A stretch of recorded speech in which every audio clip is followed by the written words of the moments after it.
Welcome to Anwesha nonstop আমার চ্যানেলে তোমাদের সবাইকে স্বাগত। আজকে আমি বানিয়ে দেখাবো শিম পিঠে। কম বেশি সবাই তোমরা চকলি পিঠে যেটাকে বলে সরু চাকলি, সেগুলো সবাই তোমরা খেয়েছো। তো এটা একটা ঝাল টাইপের পিঠে, এটা আজকে বানিয়ে আমি দেখাচ্ছি।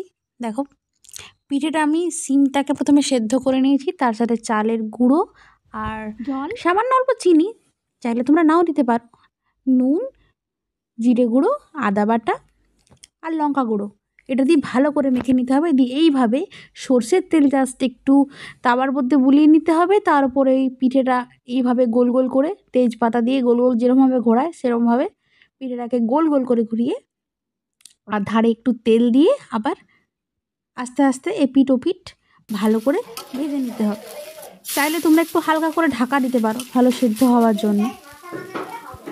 অনেকগুলো পিঠে বানিয়েছি, সেই জন্য তাওয়াটা একটু পুড়ে গেছে, তাওয়াটা আসলে একটু পাতলা ছিল। আমার চ্যানেলের এই ভিডিওটা যদি তোমাদের ভালো লেগে থাকে তাহলে অবশ্যই লাইক কমেন্ট আর শেয়ার করে দিও। আর হ্যাঁ, আমার চ্যানেলটাকে একটু সাবস্ক্রাইব করতে ভুলো না।